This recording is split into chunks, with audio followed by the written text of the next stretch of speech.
Good evening. This is the June 11, 2019 meeting of the East Long Meadow Town Council. We'll begin our meeting this evening with a pledge of allegiance followed by a moment of silence. I pledge allegiance to the flag of the United States of America and to the republic for which it stands, one nation, under God, indivisible, with liberty and justice for all.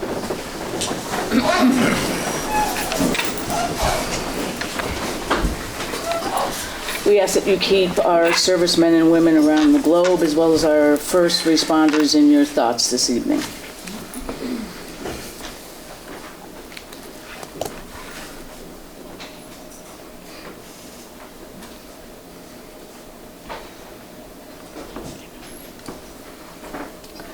Thank you. In accordance with Mass General Law, this meeting is being audio taped and videotaped. If there is anyone else in the audience doing the same, would you kindly identify yourself? Seeing none, we can move along. The first item on our agenda this evening is under public comment, and the very first item then becomes the Gold Award citation for Caitlin Tedeschi. And so I believe I saw Caitlin come in the room. And do you have some folks with you from the Girl Scouts? Why don't you come up to the table if you don't mind?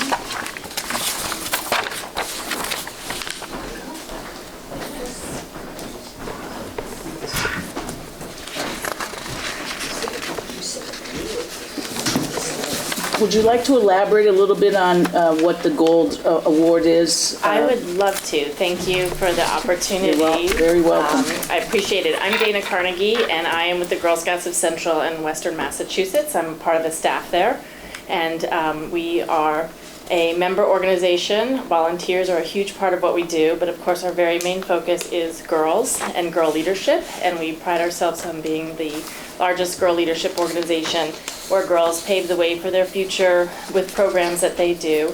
The pinnacle of a Girl Scouts experience, of course, I think you might be familiar in the town what you see with Girl Scouts and community service, honoring our service people. They're very involved in parades and community involvement. And the pinnacle of a Girl Scouts career is the Girl Scout Gold Award. It's an award that is very prestigious, very difficult to earn. Represents something that a girl is passionate about and that gives back to her community in a significant way. And I think Caitlin could best tell us a little bit about her project and what she did to become a Gold Award Girl Scout. Great. Caitlin, it's all yours. So I chose the topic mental illness stigma because like the older and older I get, the more and more I see mental illness becoming a huge problem, like in between like well, so you were a middle school principal. You were my principal one year. I remember. And like from that age, like 6th grade to like 12th grade, it's just like absolutely awful. And we don't have a lot of like education or resources on it. So I thought that I would create like a little pamphlet for the school. And Dr. Flanagan approved this. She let me put it in the guidance office. And it just kind of outlines like stigma, mental illness, and like how it can affect others with mental illness when they're being stigmatized. And I also created a series of videos on my YouTube channel, and I interviewed people, some of my classmates, about their experiences with mental illness and how they've like encountered different problems with the school and how they've had help in the schools and whatnot. So it was kind of like intertwined a couple things, but it went across really well.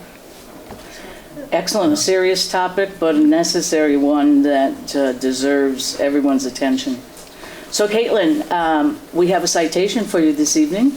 On behalf of the town of East Long Meadow, the town council would like to congratulate you as the recipient of the Girl Scout of Central and Western Mass 2019 Gold Award. Great. Thank you so much.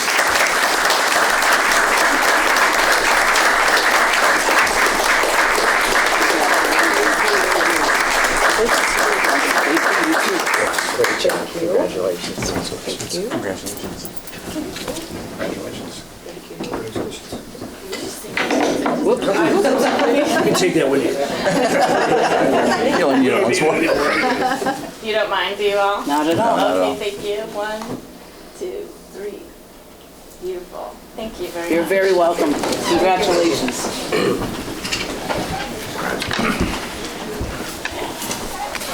Always nice to start a meeting with good news. And we have some more as well. The announcement of the Grand Marshal for the 4th of July Parade, Mr. Quimby and Mr. Rowland.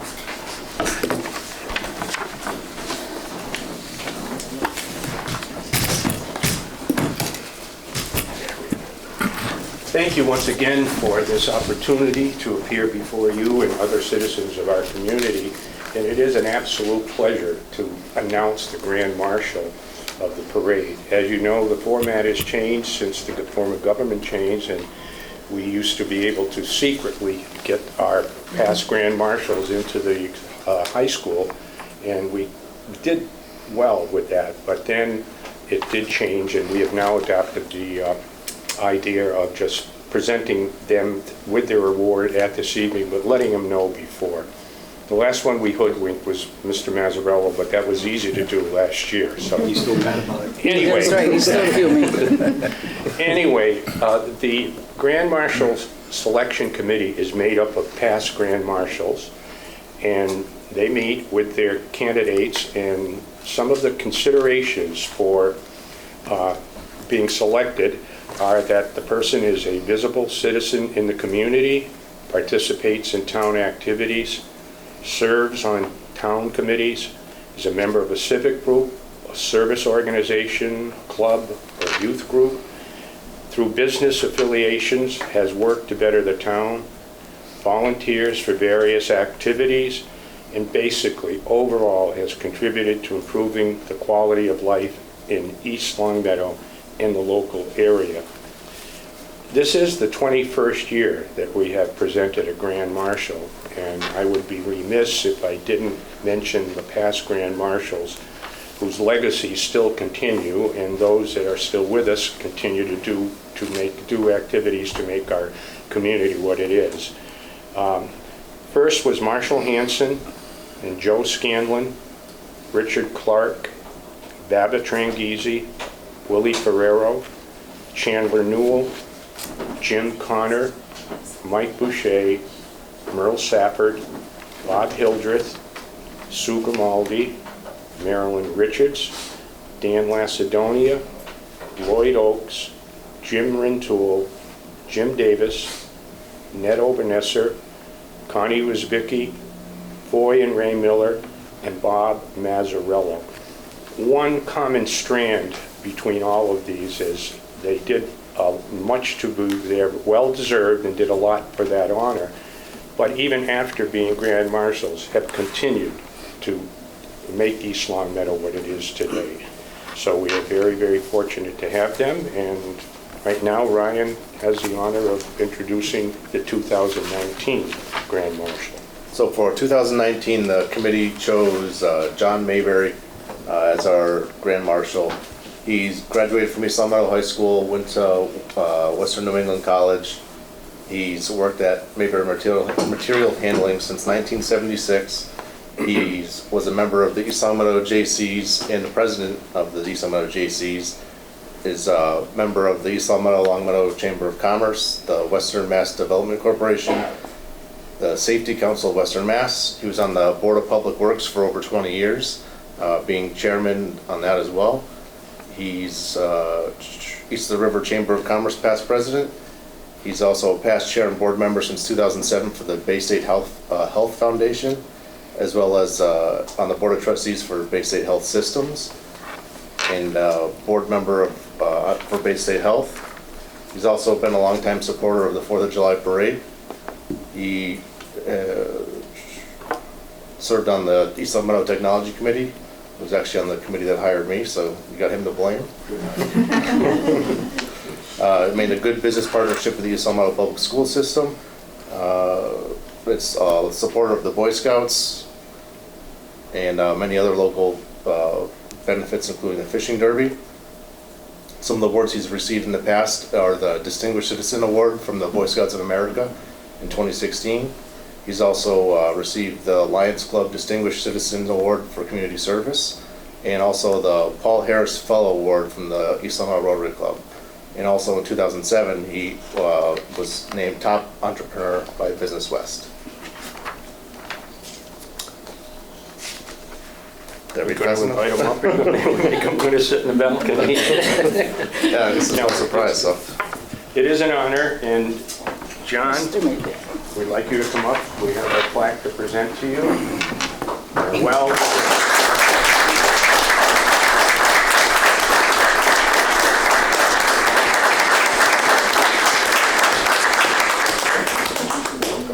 So I'll keep it very brief. I know you have a lot of work to do, but I'm very proud of East Long Meadow. I've lived here over 60 years. You guys are doing a great job. The town is in good hands, and I've enjoyed everything I've done. I think one of the comments that was made somewhere along this process was he's not old enough, and I guess I like to kind of think I'm not old enough, but I really do very much appreciate the honor. So thank you very much. Well deserved.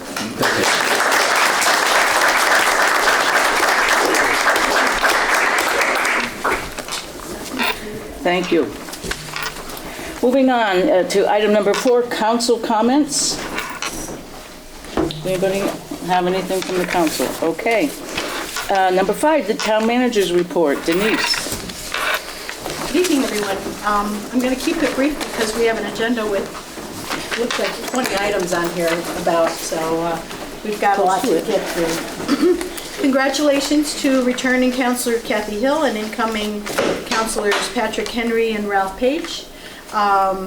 It's great to see renewal, but it's also sad to say goodbye, and thank you so much to Councilor Federici and Councilor Manley for their dedicated service to East Long Meadow. The Planning Board has recommended formation of a master plan committee to study and update the town's master plan, and they've asked for a representative from the town council. I've kind of held on to this, but I thought, I figured the new councilman would be in the room as well, so that we can do some thinking and maybe at the next meeting appoint somebody to that. It's going to be a very important document that we need to put together for the future of the community. The police chief, public works superintendent, and I met with a resident of Rural Lane regarding traffic concerns of that neighborhood. I recall enforcement, if you recall, enforcement and education remedies were tried last year, and it didn't last. They're back, and they're still not happy. So we're looking at alternatives to possibly do something different this year.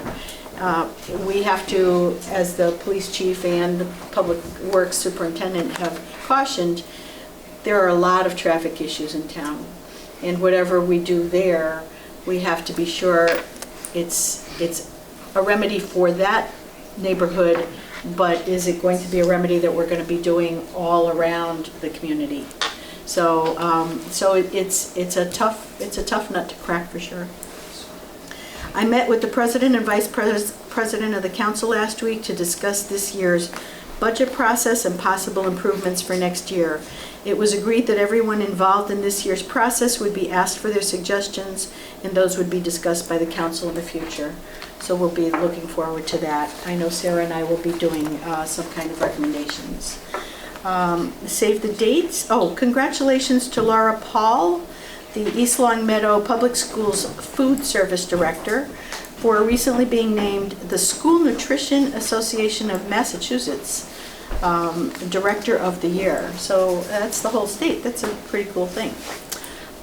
So a couple of dates to remember, and you have a copy of the East Long Meadow Rotary Foundation's concert series with the dates starting June 26th and going through August 14th.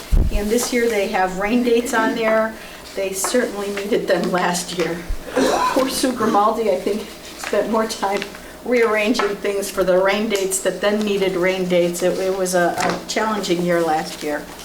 And the East Long Meadow Veterans Memorial Committee will be holding their next fundraiser on Friday, July 26th. Music will be provided by Steel and Easy at the pavilion at the Springfield Lodge of Elks from 6 to 10. There will be food. I think the food is hamburgers and hot dogs. It's casual. And there's that flyer as well for you all. That's all I have this evening. Respectfully submitted, Denise Bernard. Good, thank you. Okay, moving on to number 6, approval of minutes. We have in your packets the May 21st, 2019 open session minutes. Take that out and review it if you haven't had the chance to do it already.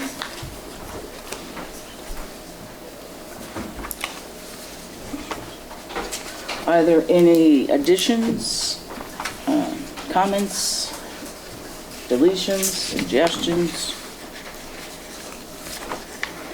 If not, hearing none, I will entertain a motion to accept the May 21st, 2019 open session minutes. So moved.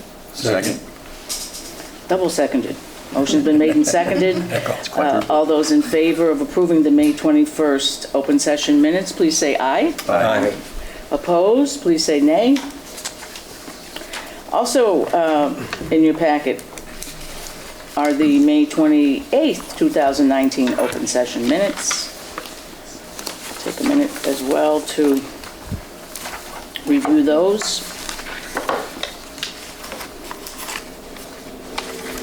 Are there any additions, corrections, deletions to those minutes? Hearing none, I will entertain a motion to accept the May 28th, 2019 open session minutes. So moved. Second. Motion's been made and seconded. All those in favor of accepting the May 28th open session minutes, please say aye. Aye. Those opposed, please say nay. Abstain. And one abstention. Thank you. Okay, moving on to item 7, communication, correspondence, and announcements. Mr. Florence, the annual town election results. Just give a quick recap of last Tuesday, June 4th results. We had a light turnout. Again, you always want to see more people, but you know, there wasn't any really races in the ballot or questions. Again, we had Captain Hill, Pat Henry, and Ralph Page are the people coming in to serve. And on the school committee side, Bill Fonseca and Antonella Rochilla got it. So congratulations to everyone there. You know, this is a prelude to next year. You know, next year's election schedule this year, and an odd year, we always have fewer elections because we don't have the mayoral form of government. And next year, we have potentially up to 5 elections. I just wanted to mention to candidate John Harding, who did a write-in campaign. The last week or two, we decided to go ahead and do it, and he got 226 votes, so it was a good showing. That's a good showing. Right, so I just wanted to mention that. Next year, Tuesday, March 3rd, is Massachusetts' preliminary date for the presidential primary. April 28th is the local preliminary, if needed. Tuesday, June 2nd will be the local town election.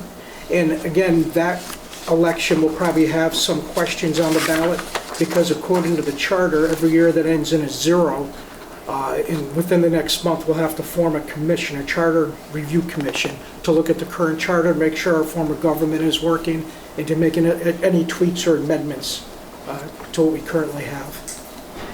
Thursday, September 10th is the tentative date for the Massachusetts state primary election next year. And then Tuesday, November 3rd, 2020 is the state and presidential election, which I'm sure will be pretty crowded. And at this point, for the presidential primary and the presidential election, we're looking, the state is looking to have early voting for those 2 elections. So it's just a quick update. And, Busy times ahead. Busy times ahead, you got it. So thank you very much. Thank you. Number 8 is public hearing. Our first, or our only public hearing this evening is scheduled for 6:30, and we are not there yet. So in the interest of keeping the agenda moving, I will entertain a motion to go out of order and continue along until we reach 6:30. Second. Motion's been made and seconded. All those in favor of moving out of order, please say aye. Aye. Opposed, please say nay. Okay, so we will just leapfrog over public hearings and go to orders of the day. Licensing matters. A one-day liquor license for the Masonic Temple for a baby shower on June 23rd, 2019. That backup information is in your packet. There is a caveat here that the building inspector has been out of the office a few days this week and has yet to, because he's been absent, sign off on the license. But I'm sure he does. But I'm sure that, I'm presuming it'll, won't be an issue, as the Masonic Temple is always in good order with their paperwork and responsibilities. So I would, if you don't have other questions, entertain a motion to approve this one-day liquor license conditional on the signature of our building inspector. So moved. Second. Motion's been made and seconded to approve a one-day liquor license for Masonic Temple for a baby shower on June 23rd, 2019. All those in favor, please say aye. Aye. Opposed, please say nay. Motion passes. Thank you. And now here is a big one. Under financial matters, we still have some, though the budget was approved and then our last meeting we appropriated the funding sources for the majority of our budget business. We still have, believe it or not, 11 items to take action on this evening, and because we've discussed them in subcommittee as well as in public hearing, I'm anticipating that for the most part they will go quickly. Sarah, do you want to join us at the table so that if we have questions, your magic machine there will be able to give us Sure. the right answers? Sure. Okay, and councilors, you have the packet of motions in front of you. The first motion is to appropriate Chapter 90 FY19 supplemental apportionment of $116,158. Sarah, just a very quick back up on that, background? So this relates to the FY19 budget. In October, we received a notice from Mass DOT saying that they were giving us additional Chapter 90 funds. In order for us to spend them, the town council has to officially appropriate them. Okay, that being said, You want me to do it? certainly. I move the town council from the Chapter 90 FY19 supplemental apportionment vote to appropriate $116,158 by borrowing or otherwise for construction, reconstruction, and/or maintenance of public ways to expend it under the jurisdiction of the Department of Public Works, and said sum to be reimbursed by the Commonwealth of Massachusetts. Second. Motion's been made and seconded. Is there discussion? Hearing none, all those in favor of motion 1, please say aye. Aye. Those opposed, please say nay, and that motion passes unanimously. Number 2 is a motion to enter into a copier lease agreement with contracts of up to 5 years in accordance with MGL, the procurement, chapters 30B. Sarah, just a quick, again, background. So MGL Chapter 30B allows for the Chief Procurement Officer, myself, to enter into procurement contracts for up to 3 years. If you wish to have it for longer than that, then I need approval from the town council in order to do so.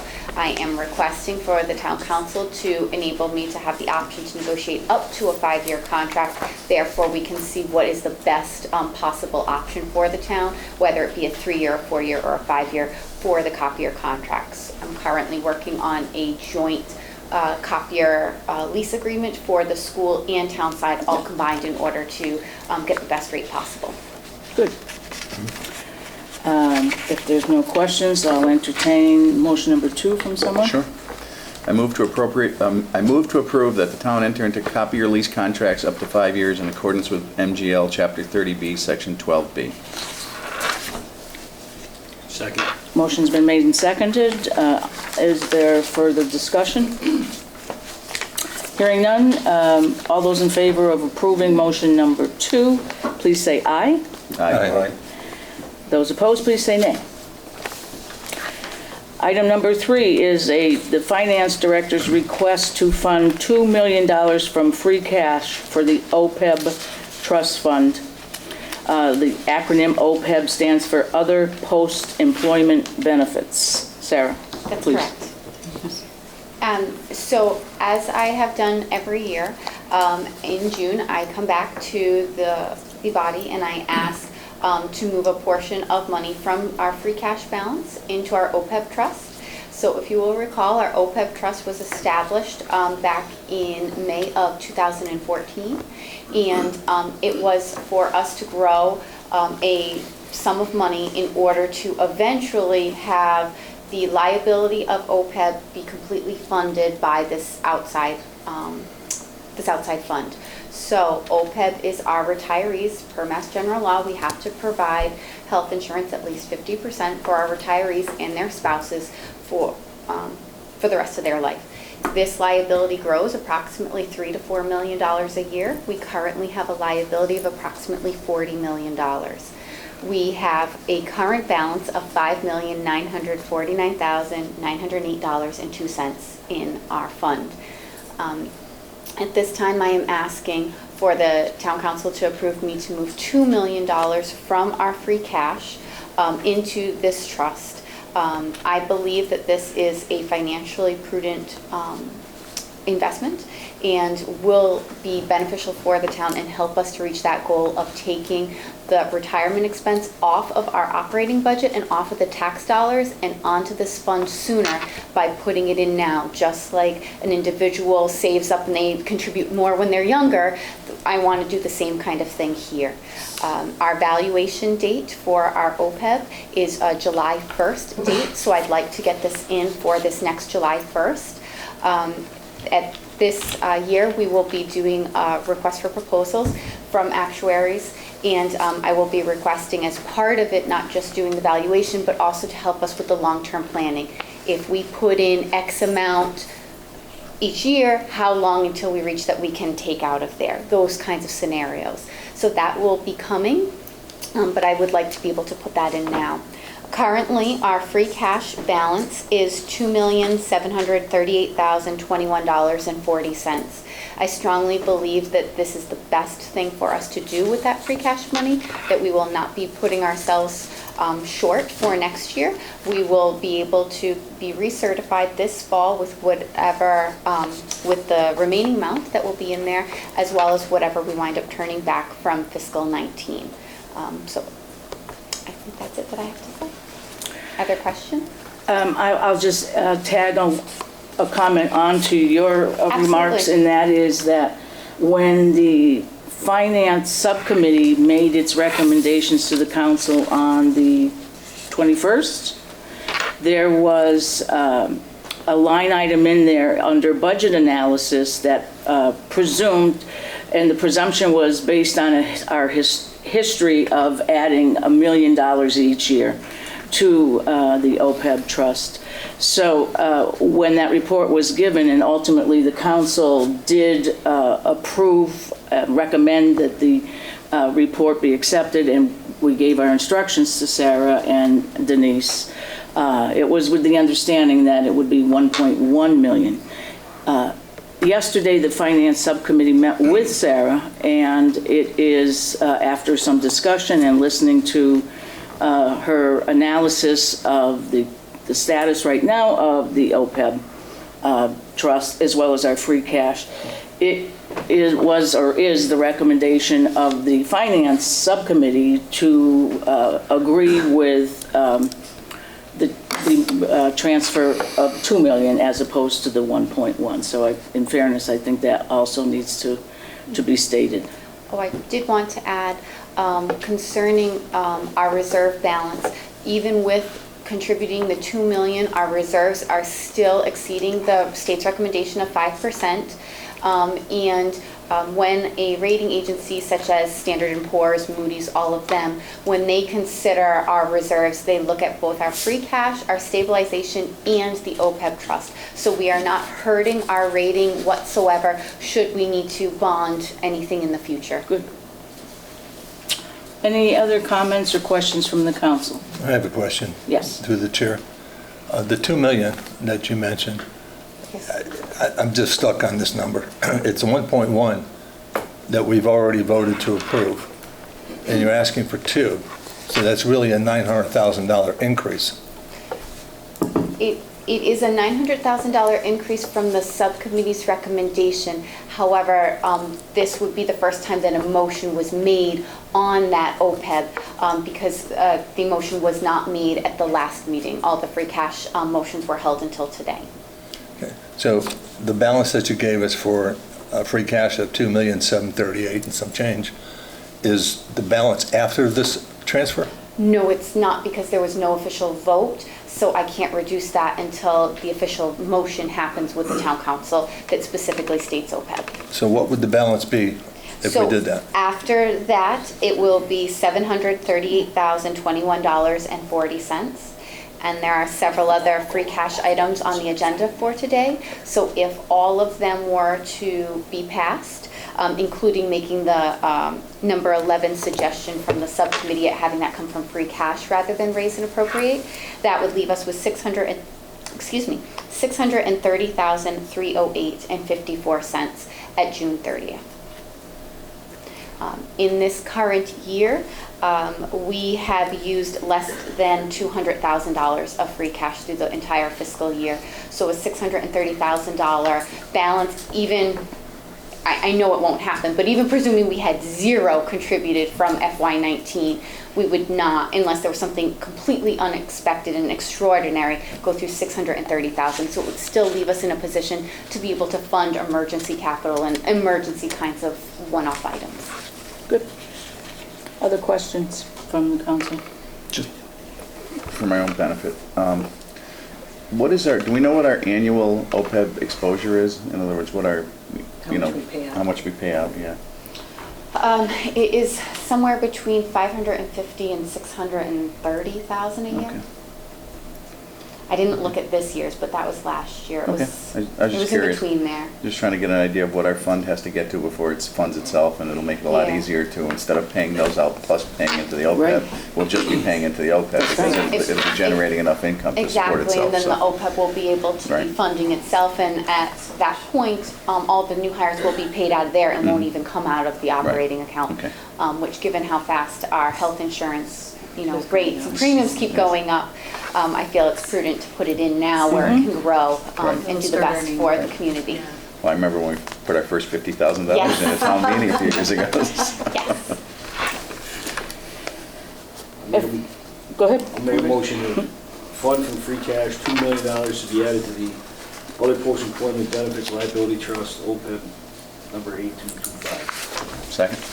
Motion's been made and seconded. If there's no further discussion, all those in favor of approving motion 3, please say aye. Aye.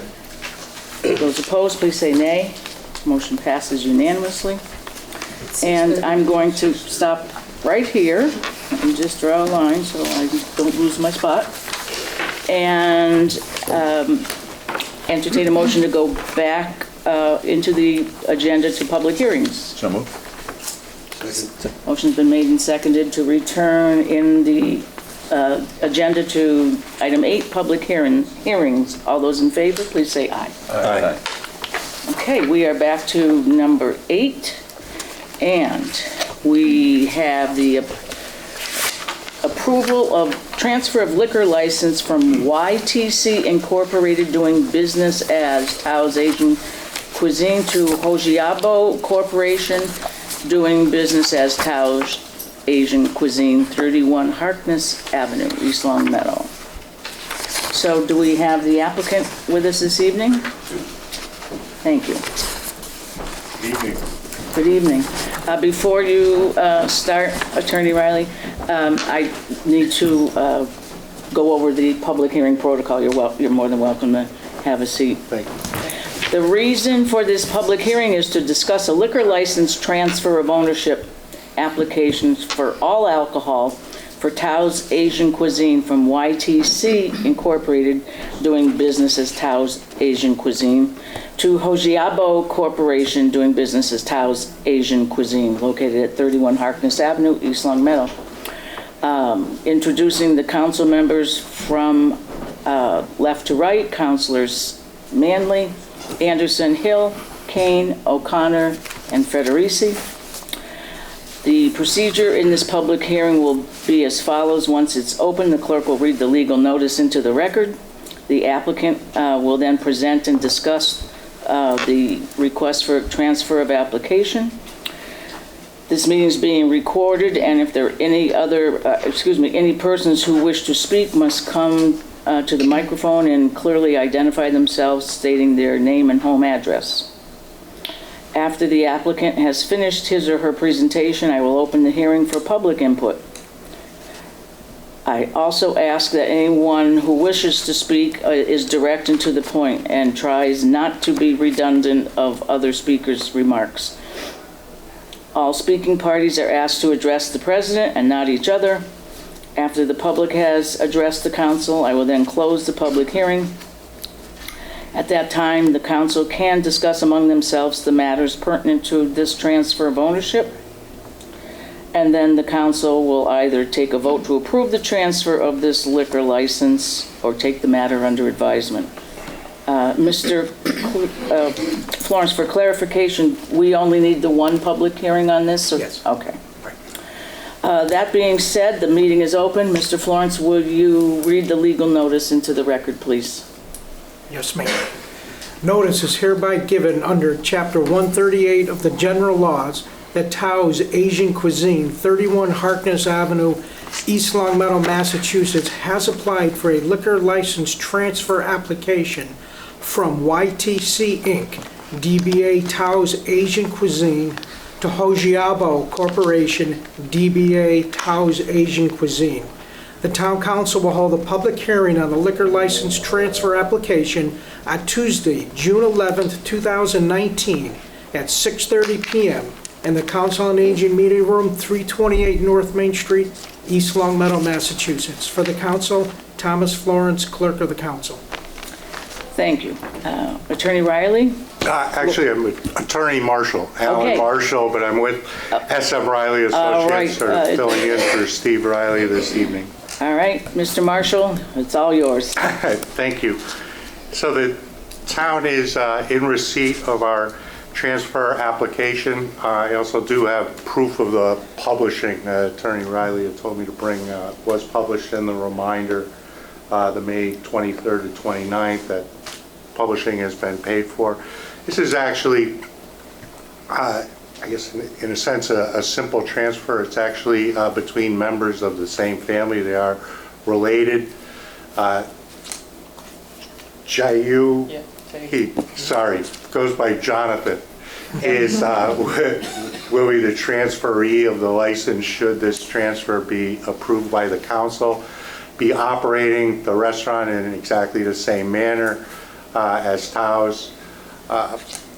Jonathan has all of his tip certification. He'll be keeping all of the same staff there, at least that's the intention, who are tip certified to continue operating in exactly the same format. Really what we were looking for here was just a continuity really of the establishment, which has been a good neighbor. As you can see through the application, Jonathan's record is in there, all the other proofs that are required, and we just respectfully ask that the council approve this transfer and allow them to get to work. Thank you. That said, then we'll move into the public input portion of this public hearing. Is there anyone in the audience who wishes to come forward and make a statement?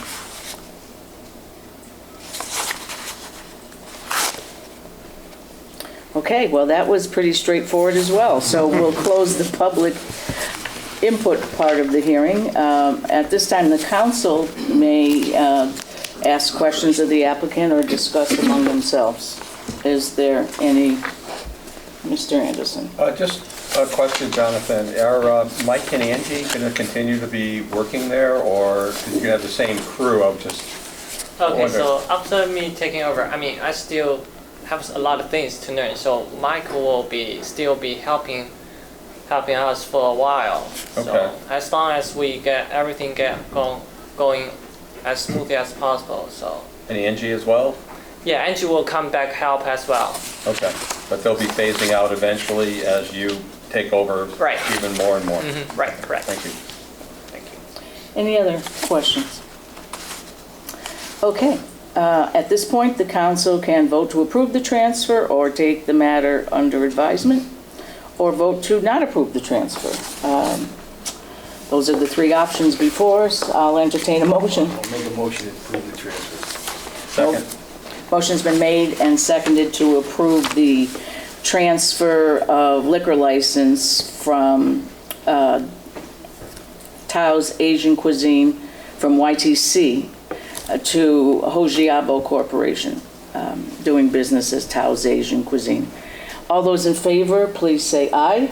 Aye. Opposed, please say nay.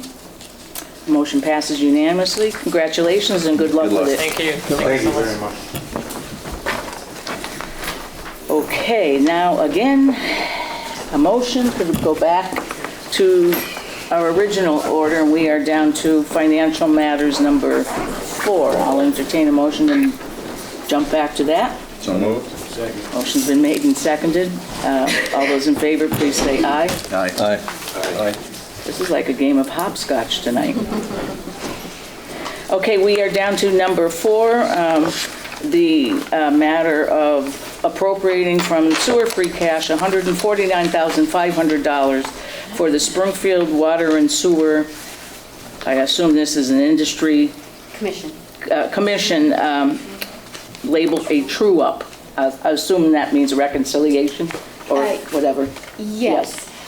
So as has been mentioned before by both myself and the DPW superintendent, Springfield Water and Sewer, they charge us for services and for any work that they do to their infrastructure, then they allocate that amongst all of the members who use their system. So they do an annual true-up, that they call it, where they then tell us, okay, we've gone through everything and now there's still additional monies that either you owe or that we owe you. So this year it was a very large amount, which was unanticipated to be that large. So we are asking to be able to move from the sewer free cash, which was certified at $633,000, to be able to take from that free cash to essentially offset this true-up expense. Okay, any questions? I have one. Go ahead. Is part of the reason for the, surprise, is it poor collection of people paying water and sewer bills? Or is it strictly attributable to Springfield just increasing our cost? Oh, just strictly Springfield increasing our But our costs. collection is pretty good, as far as we know. It has not changed significantly in the past few years, so it's very typical. It was not due to that. There was a lot of, when Springfield Water and Sewer let us know, it's a lot of, well, it might be this, it might be that, and you never quite know. We also try very hard not to increase the budget to have too much budgeted for a true-up because that affects the rates, and we don't want to have rates that are too high for our residents when it's not needed. So it's a difficult game at being able to figure out where to put that. Mike, No questions. it was answered. I have a question. I know we're kind of, I know we're kind of stuck with regards to the use of water and sewer, but is there any way that we can get together with like communities to negotiate with them to offset some of these costs? It seems like they have a monopoly, basically. They have the water. They have the water. And they just pass it on to us. And also, We have no control over So just what so- they do. Just so you guys, so the council knows, we may get this every year. Sometime there isn't a true-up. It's based on their overall past year operational costs, unanticipated costs. That's a portion to each community.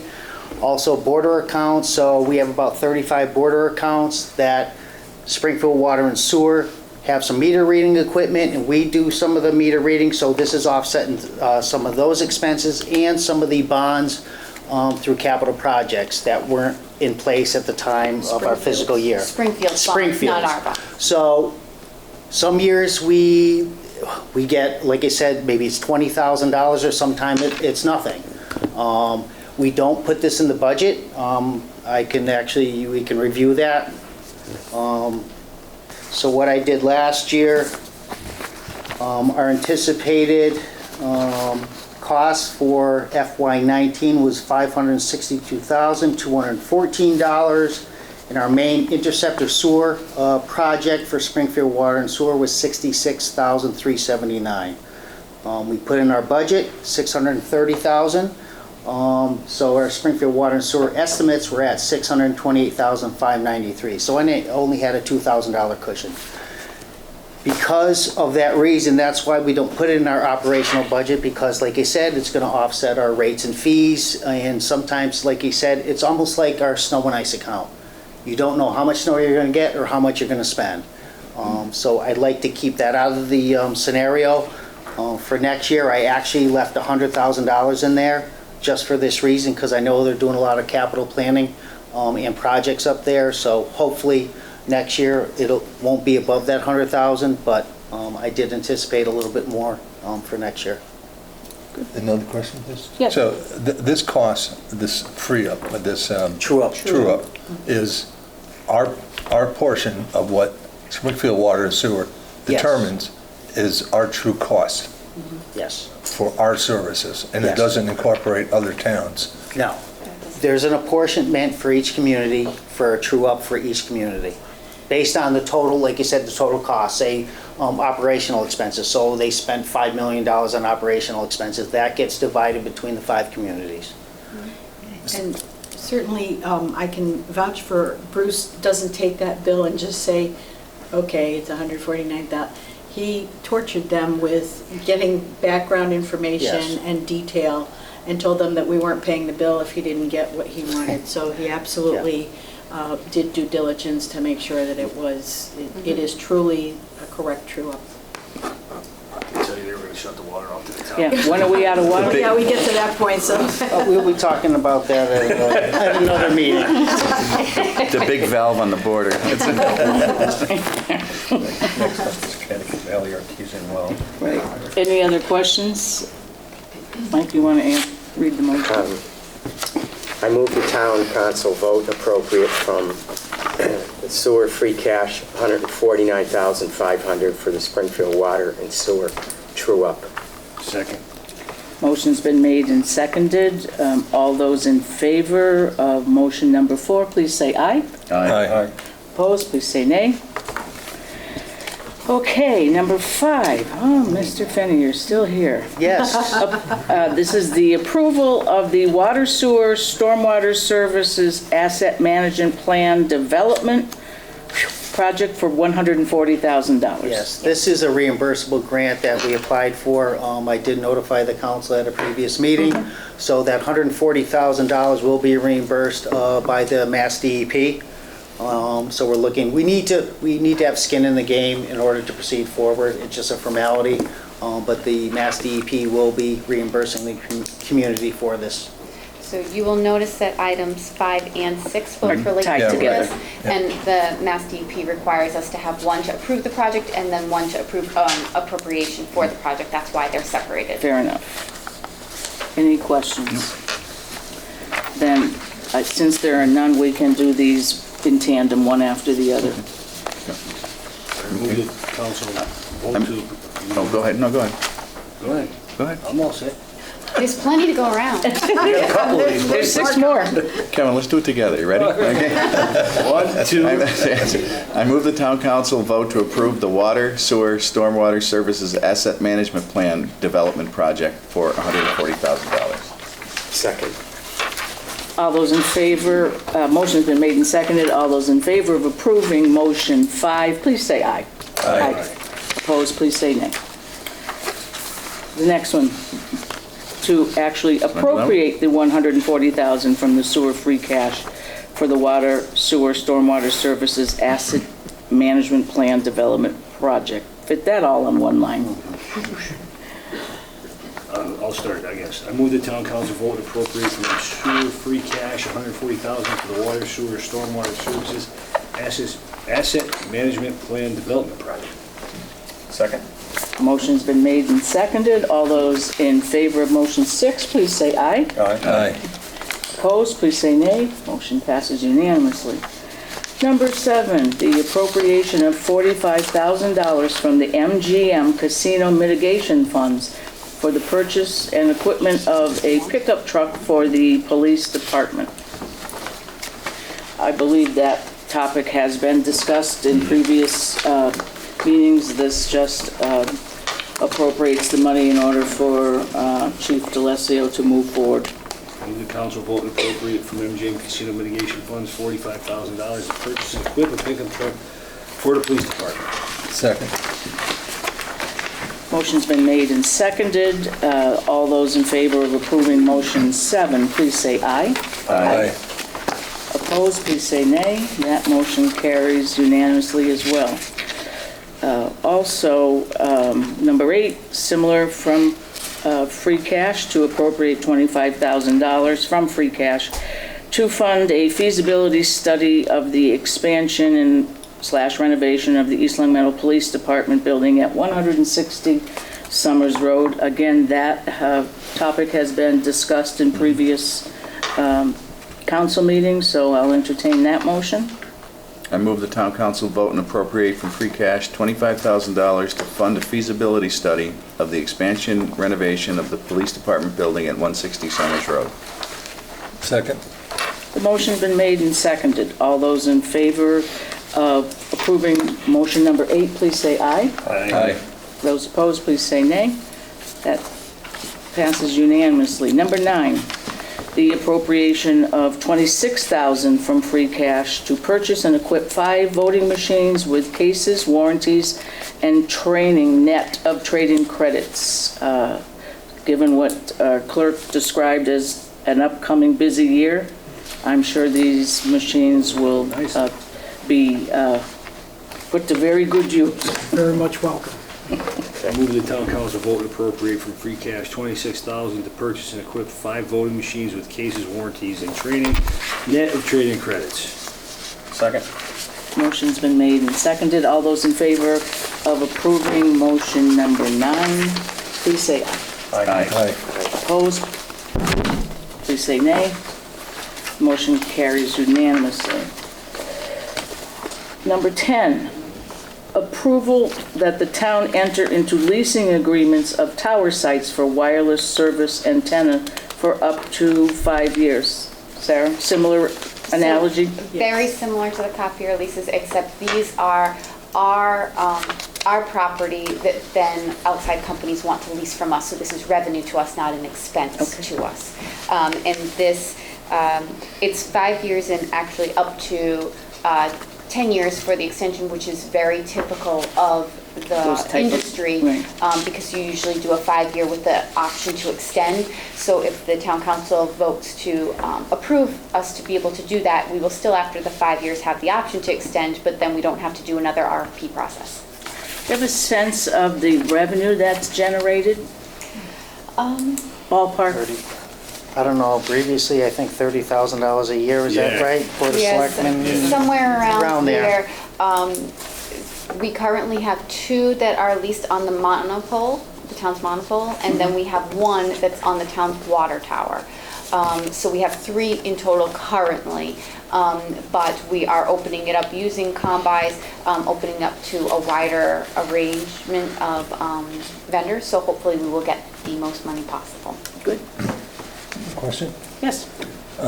Do we have an escalation clause since it seems like a long-term lease? Is there a built-in escalation for charges? There will be for these. Some of the current ones did not have escalation clauses in them, and so that is something that I am building into these ones. Okay. Good. Any other questions? That being said, I move that the town enter into leasing agreements for tower sites for wireless services antennas for up to 5 years with the right to extend the agreement for an additional 5-year terms in accordance with Mass General Law, Chapter 30B, Section 12B. Second. The motion's been made and seconded. All those in favor of approving motion number 10, please say aye. Aye. Opposed, please say nay. Motion carries unanimously. And number 11, the Finance Director's request to raise and appropriate $56,712.86 to be added to the stabilization fund account for the purpose of setting aside funds for future expenditures. So this is the request to make the stabilization account whole for the fiscal 20 budget. The original request was $100,000. At our last meeting, then we did some last minute changes, which reduced it. So I am bringing it back to make the stabilization account whole. The town's plan has been to keep contributing to it every year, so I am bringing that forward. Good. Questions? Yes, through the chair. This was discussed in the Finance Committee meeting, and I'm not in favor of raising any more money through taxation and appropriating the monies. So the question in the Finance Committee was, the recommendation from the Finance Committee was to use free cash. And I'm not opposed to doing that if we do do that. The motion does say free cash. If we do. Well, my motion says raise and appropriate, but that's all right. If we do that, that makes it a fiscal 19 adjustment. Yeah, so does mine. Mine doesn't. You got the wrong one. Yeah. Well, there's two 11s out there, but I'm actually gonna make you a deal. So if we do that, that makes it a fiscal 19 adjustment instead of a fiscal 20. But that's fine as long as the stabilization fund ultimately winds up having the same amount of money. I would support either. Okay. Free cash. Free cash. And you guys don't have free cash on yours, right? No, we have raise and appropriate. That's weird. Just kidding. My original motion was to raise and appropriate. Yesterday at the subcommittee meeting, they recommended free cash, but I didn't change anything from my documents that had been submitted last week. that's understood. We have free cash. This is the revised. Raise and appropriate, raise and appropriate. We're gonna just blame Tom. I don't know. I think that makes sense. All in favor? Oh, never mind. You want to borrow my? Everybody's a joker to me. Here you go. Oh, there it is. Want me to read it? Sir. Sure. I move the town council vote to fund from free cash $56,712.86 to be added to the stabilization fund account number 8216 for the purpose of setting aside funds for future expenditures. Second. Motion's been made and seconded. All those in favor of motion 11, please say aye. Aye. Opposed, please say nay. Motion carries unanimously. Thank you very much. You're very welcome. Thank you. Moving on to number, 9C, old business. We have a letter from Kate Delaney Chung regarding commercial vehicles. Kate, if you'd like to come up to front, please. And I will ask you to give a little background on everybody has your letter here, but for the benefit of the viewing audience, if you could. And you have the supporting? Yes, we do. Okay. I'm a resident. I've been here for about 11 years, and I became interested in this commercial vehicle issue. I understand this has been a long-standing issue in town, but I became interested in it through Mr. Grimaldi's petition, I believe it was a year or two ago, watching the public hearings here and at the planning board, and then on social media. It was a big fireball on social media. And I came to think that the law was fairly unfair, quite unfair to certain owners with their vehicles that looked identical pretty much to non-commercial vehicles, passenger vehicles, trucks and so forth.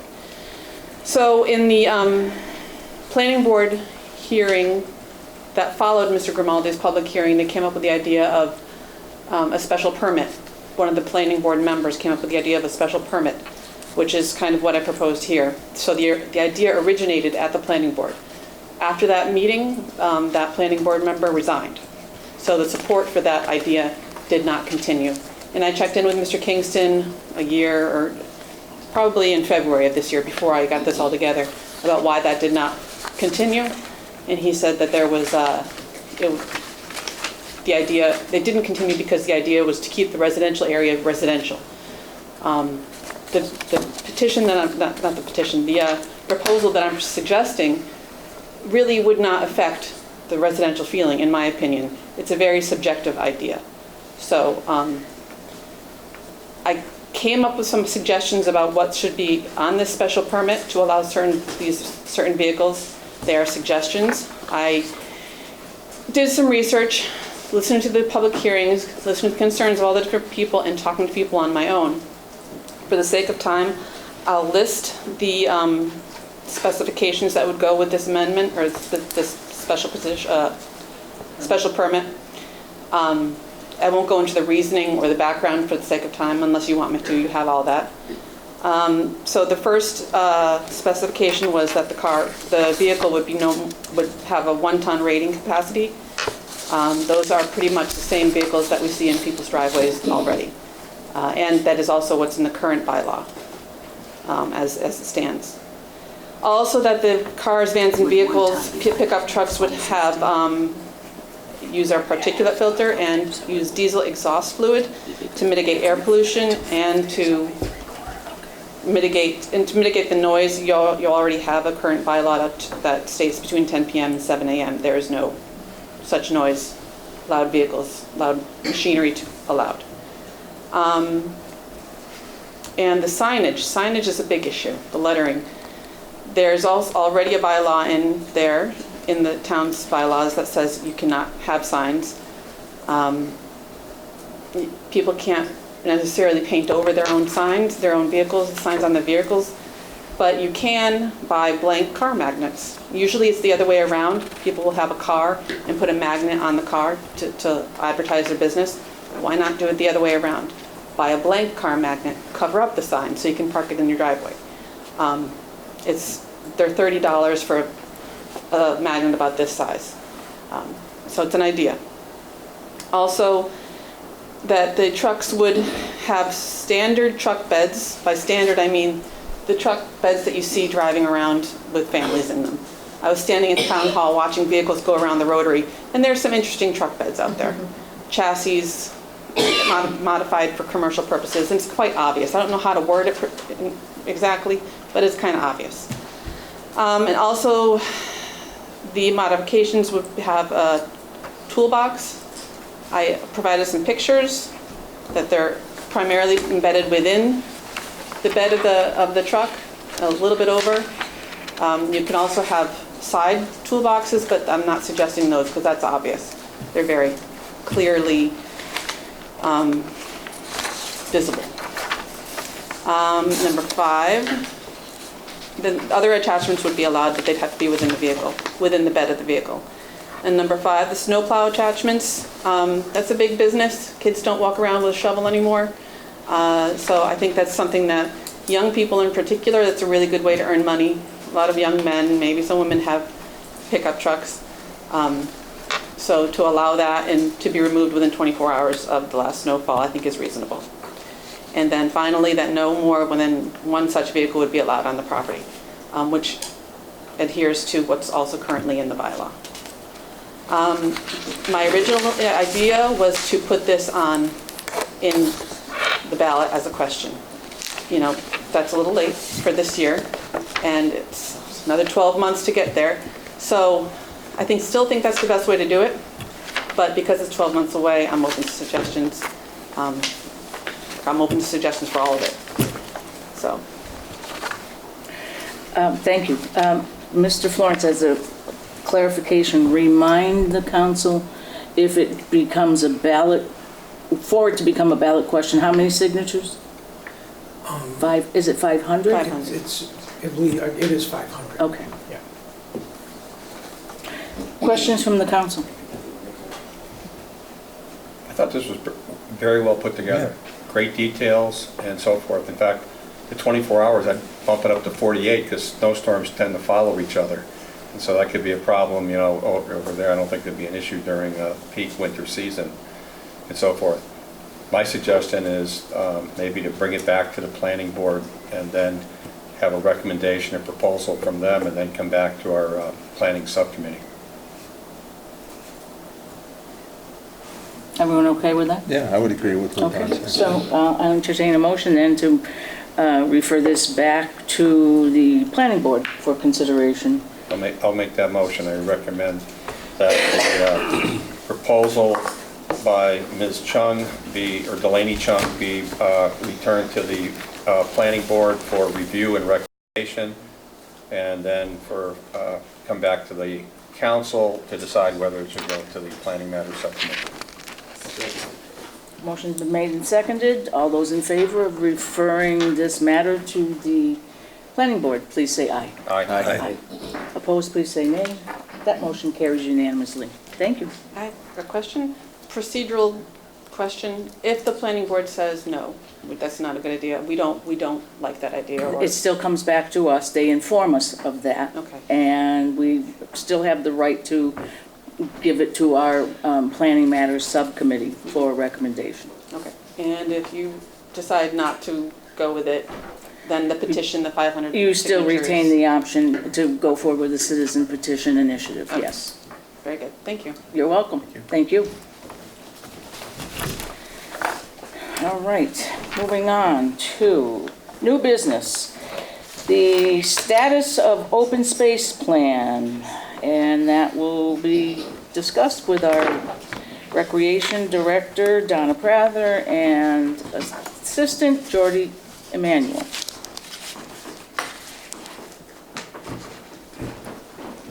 Would it be possible for us to switch our, to do our grant piece first, so Sarah can be here to help us? Is that? I mean, I've read the whole thing. I don't know if everybody else has understood the whole plan.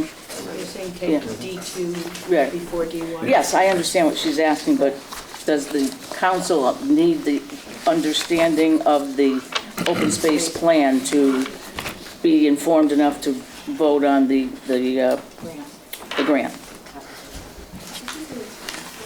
I'd like to hear the All right. presentation. Yes. Yeah. Okay, Okay. So go ahead. Okay. Thank you, Donna. Thank you. So we are at the point of our open space plan that we're having a public hearing tomorrow to get communication from the public, but I just wanted to start out a little bit and say what is an open space and recreation plan. It provides the opportunity to assess the plan for municipalities' open space and recreation resources and facilities. It is required for the town's eligibility for state conservation and recreation grants. It guides CPA expenditures. It's effective for 5 years, and it's developed as in part in accordance to the requirements set by the Division of Conservation Services. But it is also a significant public input and participation.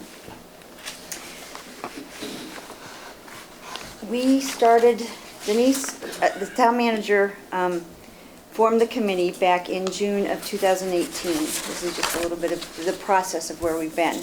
The committee took the previous open space document, drafted it from 2015, and reviewed it for the correct and up-to-date information. The Open Space Committee obtained and analyzed required data and information.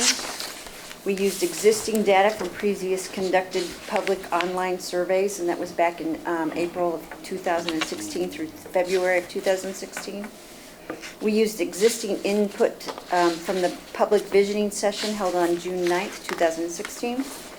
We developed goals, objectives, and action items based on the public input and the needs of the town.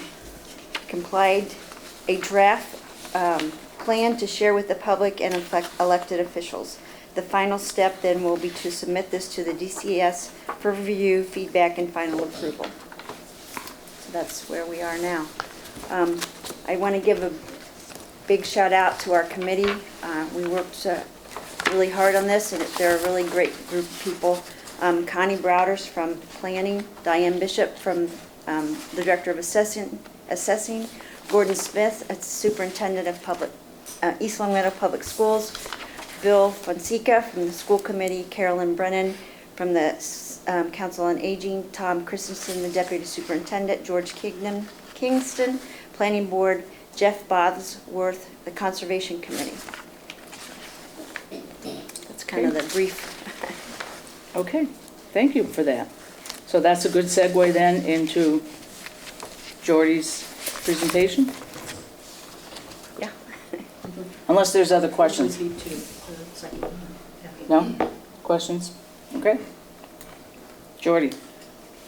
Awesome. So, back in March, this grant was released by the state, and it's called the Park Grant, and that is short for the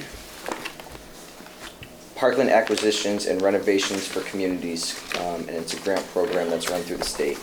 So everyone should have received a little, like a one-pager information sheet about the grant. So me, Donna, and Sarah actually attended a training at Forest Park in Springfield a couple of weeks back for more information about the grant and what projects we can sought for the grant.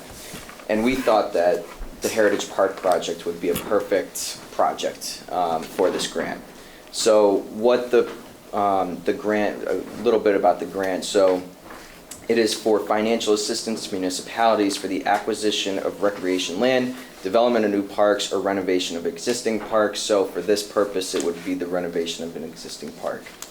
The eligible projects are those for the purchase of parkland, development of a new park, or renovation by any municipality with an approved open space and recreation plan, but this plan can be in the draft stage, which it currently is, but must be past the public hearing portion, which is scheduled for tomorrow. The deadline for this grant is next month. It's July 11th by 3 p.m. The funding availability, all awarded grants will be made as a reimbursement to the grantee for work completed by the municipality, and the maximum reimbursement available for each grant is $400,000. The budget requirement: applicants selected to receive funding must demonstrate the ability to pay for the project through a municipal vote that appropriates 100% of the total project cost. The anticipated duration of the contract: the contract period will begin on the date that the EEA signs the contract. Contracts issued pursuant to this bid must expend 100% of costs associated with the approved project and identified in the grant application on or before June 30th of 2020 or June 30th, 2021, depending on the specific project, in order to be eligible for the total grant reimbursement amount. And then the last piece is we would have to submit our invoices to the state for reimbursement. So we, as a requirement of the state, we have to come to the council so we can get appropriation, kind of like a granting of funding for this project, because it is a reimbursement grant. So we are looking at a total cost for this project of $700,000. And then the $400,000, if we were awarded this contract, would come from the state, and then $300,000 would come from other monies through CPC. We can also look at sponsorships and other grants as well. So that's where we kind of are now. We're starting the planning phases, and we're specifically looking at what we're going to be using this money for. And we're going to be using it for Heritage Park. So we have the upper parking lot to access the upper fields that we're looking at putting into effect. At least one additional field. The master plan calls for 2 additional fields, but we're exploring what we can do within that $700,000. So at least one additional field, a walking trail around the fields in those areas, and then the clearing of those trees for the 2 fields. The award is announced 120 days after the grant deadline, so that's July 11th, so it's 120 days after that. So that's what we're looking at now, and we drafted a motion for the council that was approved by the state, and we also received additional information from the state about the municipal vote. So the vote can occur after the application deadline or after grant decisions have been announced, but the successful grants must have a vote by end of the calendar year. And we may use some types of federal money, such as CDBG, as local portion of total grant costs, and then CPA funds we can use as well. Okay. The grant you're referring to is this very long one here? Yeah. Okay. Want to read that one? Sure, Just why the not? radio voice? You want the radio voice? Okay. Yeah. All Radio right. announcer. The following motion, no, I'm kidding. I'll read it normal, all right. The following motion is for renovation projects and has been approved by the state. Resolution to file and accept grants with and from the Commonwealth of Massachusetts Executive Office of Energy and Environmental Affairs for the Parkland Acquisitions and Renovations for Communities Program for improvements to the town of East Long Meadow. Whereas Heritage Park is by and far a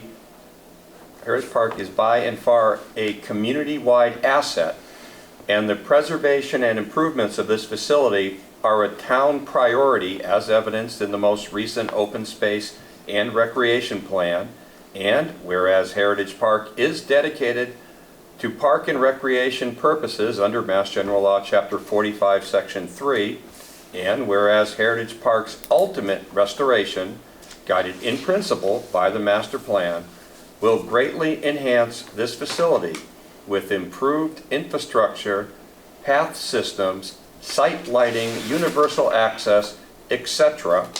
And whereas the main focus of the plan is to increase the available space on the park to adequately host major events and activities. This overall cost and fiscal project constraints prevented the town from proceeding forward with implementation as one project. And whereas the project was instead viewed as a series of phases to be implemented over time by priority as fiscal resources were available, with the intention of securing grant funding when and if available to assist in this effort. And whereas the Executive Office of Energy and Environmental Affairs, EEA, is offering reimbursable grants to cities and towns to support the preservation and restoration of urban parks through the Parkland Acquisitions and Renovations for Communities Grant Program, 301 CMR 5.00, and whereas Phase 1 of the Heritage Park project will cost a total of $700,000, and the town has allocated $700,000 in community development block grant funds for Phase 1 of the Heritage Park project. Now therefore be it, 1, that the town manager be and hereby authorized, and is hereby authorized to file and accept grants from the Executive Office of Energy and Environmental Affairs, and 2, that the town manager be and is hereby authorized to take such other actions as are necessary to carry out the terms, purposes, and conditions of this grant to be administered by the Recreation Department, and 3, that this resolution shall take effect upon passage. Still moved, I guess. The motion or the Resolution resolution made. has been made and seconded. If there's no discussion, I have a discussion. yes. How many phases are there? We don't know. Originally, there was going to be 3, but because this was done back in 2015, it's where the funding comes from. So, I mean, it's where how much funding we can get. So, for instance, this type of grant, we could actually go after it every year, if that's what we need to do. So what you're asking us to do tonight is to vote on acceptance of this program so you can accept the grants. We're just This is not asking- coming from the town or taxation. It's not No. coming from taxation. We're just asking you to, if you would allow us to apply, apply for the grant. Later, you can, if we get further down the process, you would actually vote then, or you can vote now. It's Vote for what? This resolution. correct. Okay. So really, tonight, we are just asking for permission to apply for the grant. So the making of the resolution and second is just not really on the table right now, it's just a function of just... It can be, or you can wait, it's entirely Either way, up to the you. money's not coming from taxation. Correct. Period. We have a Correct. block grant and we We've have read it, other might as well do CPC it. funds, so we might as well just do it. I would suggest that maybe, because there's a section in here that says the town has allocated $700,000 from the community development block grant money. We haven't done that. I don't know. But- Well, we were going, So we, Yeah. I was curious about that little detail. right, It's a recap. I've surprise. seen that No, block and grant, I but do I'm just go- saying if there So- is a block grant. So If let's there just is have one, them just say that's that why I'm That's thinking maybe we, Okay. Maybe That would I'll be- withdraw the motion, finalize the other and ones. if Kevin wants to withdraw his second, maybe we can just do an alternative motion to approve you with the authority to seek grants for this project. right. Second that. Okay, That's easier. Yeah. yeah, Because there's a couple of questions that I have. Right. From the presentation. Okay. One last question to Sure. the chair. Was this part of the same presentation that came before us from a group about 2 months ago? It was Jack Hayes thing. Recreation Commission. Yes. So those phases and those things that they were looking at are all part of your plan? But we haven't seen your plan. It's all part of the It's the same. same. It's the plan. It's the So funding for that. Yeah, but there was no CPC monies that were approved. Correct. They were discussed, Right, but nothing was approved. correct. We're not approving money now either. Yeah, Right. that's Just saying not, that we that's can not. apply yeah. for it. Right. Right away. Knock yourself out. Okay, so what was the, well, the motion was to withdraw the resolution motion and replace it simply with a motion to authorize the rec department to apply for grants toward that project. The park. The park grant. The park park grant. ARC program. Second, correct. motion's been made and seconded. Is there further discussion? Hearing none, all those in favor, please say aye. Aye. Opposed, please say nay. Good luck with it. All right, Congratulations. Thank you. Okay,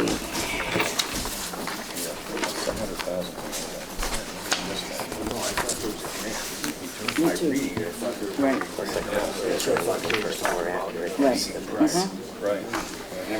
Okay, under new business, number 3, the review and release of executive session minutes. You have that backup information in your packet. And where's mine so I can see from it? Okay. So, for the benefit of the public, under open meeting law, the council is required on a regular basis to review its executive session minutes to determine if the nature of the minutes meets the threshold of being able to be disclosed or not disclosed. Things that would make minutes not disclosable would be negotiations for contracts, personnel matters that might require discipline. Open litigation. Litigation, the typical things that you would be allowed to go into executive session for.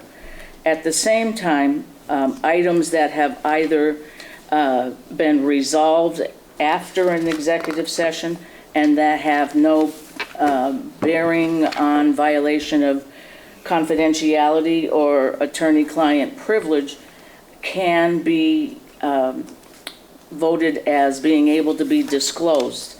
Now, for clarification, disclosed simply means that a resident can come in and ask to see those minutes if they're disclosable. What it does not mean is that if we approve this tonight, that those minutes are posted on the website. It simply allows the public to have access to the executive session minutes should they wish to make that request. That said, there's a piece in the open meeting that allows the public body or its chair or designee to review those motions, review the executive session. With Mr. Florence, I've done that just for the purpose of expediency, because over the last, since the council's been a council since 2016, for one matter or another, one reason or another, there have been 21 executive sessions. And out of that 21, 1, 2, 3, 4, only 5 executive sessions rise to the level of non-disclosure because of what we just spoke of before, litigation, attorney-client confidentiality, and so forth. So for the council now, our job is to, we can do it one of two ways. I've tried to streamline it with the clerk for your benefit, or you can, we'd have to go through each one by one, and that will take some time for you. So Can't do it as the attachment? You can do it as this attachment. You can, I'm just saying, you can do the streamlined one, or the whole body can get involved in this, whichever is your pleasure. So the minutes have already been approved by the council. The minutes have been approved, this is just disclosing. If anyone wants to see them. Right. I'll make a motion then that the executive session minutes that are listed on this sheet for the year 2018, 2017, 2016, specifically 7/12, 7/26, and 8/15. And there's nothing in 2019 because... Yes, there is. January 22nd. Well, one is still pending. Right. Town manager permission, so that would be a future motion. No, I've... You've given it? Yeah. Okay, then in Yeah. 2019, the 1/22/19 be included as disclosable based on a request, by an appropriate request by a citizen. So move. I have a question through the chair. Yes. How would I vote on these, since I've only been on the council for a year? Well, you're not voting on the minutes themselves, you're voting on the Whether to ability to release make them. them public. Can I vote? Yeah. Yes, you can. Because you're not Yes. voting on the minutes. Right, you're We're not only voting on the voting contents to of the minutes. disclose or not Whether to disclose. release this information. Okay. Exactly, it's to disclose or not disclose. And what I did is, in that motion, we're still waiting on a second, but that motion basically is just the items that are listed as disclosure, but also including one that needed town manager permission, but that permission was just given. So those are the only disclosure ones, the ones that per town attorney, or employee discipline, or litigation, or the other matters, those are not to be disclosed until further review. Second. Motion's been made and seconded. Further discussion? Hearing none, all those in favor, please say aye. Aye. Opposed, please say nay. So, Mr. Florence, there you have it, and we're up to date now, and we will try to routinely do that. Okay, moving on to item D4, approve the town council meeting summer schedule. Well, this was quite a task to try to look at everybody's summer vacation plans and try to determine a date in July as well as August. Historically, for the last 3 years, the council has opted to meet just once in each of the 2 summer months. For a lot of reasons, our business seems to be lighter, business before the council. Historically, bodies tend to do that, municipal bodies. And so that said, the meeting that is most critical for 100% attendance is the July meeting, because it's per charter, the time where all 7 councilors have to be in attendance in order to conduct the annual reorganization. Looking at, after speaking with all 7 people about their vacation schedules, it appears that the only date in July that we can assure 100% attendance is Tuesday, July 2nd. And so I would recommend that. And as far as August goes, we are a little more complicated because we have one Tuesday, the very first one that my recollection is National Night Out, which is August 6th. Am I correct in saying that? It's the second Tuesday, the 13th would be a regularly scheduled council meeting. Right, but I'm saying we don't have, and on that 13th, we have 3, possibly 4 counselors absent. And so it would look there that we would not be able to use a Tuesday in August. My recommendation would be to keep it 30 days apart and just do something in the first full week of August. Just out of curiosity, I was going to say, in our early years of the select board, what we did was on National Night Out, we actually met at the high school at, I think it was 5 o'clock, and then we got to go out to, provided the meeting isn't overly, That makes sense. I'm all in on that. I won't be there. As long as it's not a full agenda. Pardon me? As long as it's not a full agenda of Well, public hearings. Yeah. Right. Just don't schedule it. Yeah, don't schedule it. That's right, we'll push them. Push 'em to the Typically, our schedules are relatively light. They're liquor licenses and Usually that's what they are. maybe reports by certain departments. Okay, so I would entertain a motion then to call July 2nd and Tuesday, August 6th. That one would need to start at 5. At the high school. At the high school. The dates that the council will meet to conduct its summer business. So moved. All those in favor, please say aye. Should we Aye. vote I'm on going to these? abstain because Yeah. I'm not going to be here. You'll help me out also. Opposed, please say nay. Okay, so Mr. Florence, Tuesday, July 2nd at 6 and August 2nd at 5. August 6th. August 6th at 5 o'clock at the high school. I assume we can use their conference room. We'll be our, Have a picnic table. yeah, we could just do a picnic table. Fresco. Okay, and what else do we have on this agenda? Next meeting.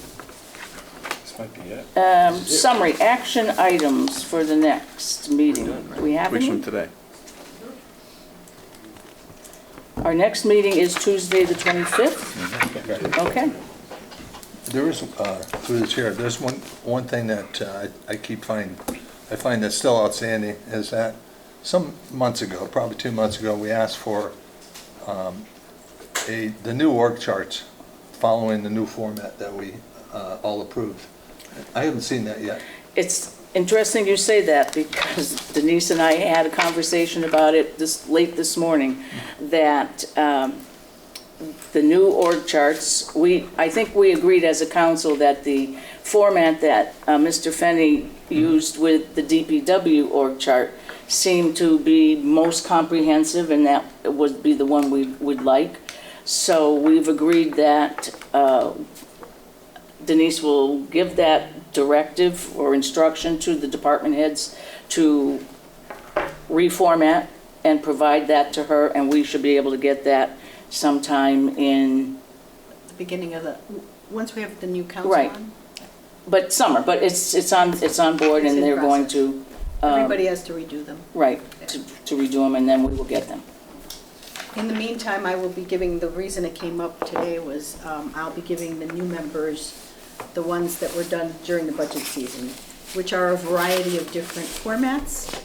During the budget season, I asked which format you preferred.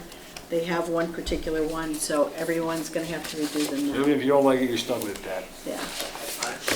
Whatever. It has all the information, they're just, I don't like the fact that they are all different formats. It'll be nicer to have them consistent, and the council agreed with that. Right. It might just be a matter of Mr. Fenney transferring the We're gonna- template. I'm going to be Send the email. forwarding the Right, that template. template that he used. They can take Paste. off Right. boxes or Right. move boxes or whatever. If I recall too, there was names attached to Yes, those positions. that we didn't talk about, but yes, that was a request from the council too, and we know it's a live document in the sense that Right. hires come and go, there's retirements and vacancies and whatnot, but they can change that once a year if need be, just if they would all put names in. Okay? One other thing. Yes.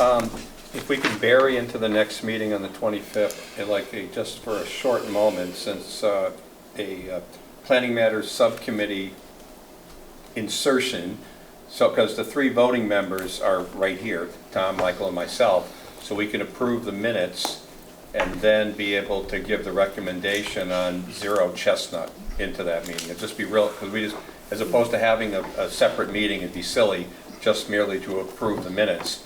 And we just do that and then go right back into here where I make a recommendation. Yep. Jeannie, you have that? Good. Anything else? Adjournment. Hearing none, I'll entertain a motion to adjourn. You're a little anxious there. Counselor Manley. Second. Motion's been made and seconded to adjourn. All those in favor, please say aye. Aye. Opposed? Don't you dare. You say nay. We are adjourned at 7:35, and we'll be back in session on Tuesday, June the 25th. Thank you and good evening. Oh, thank you.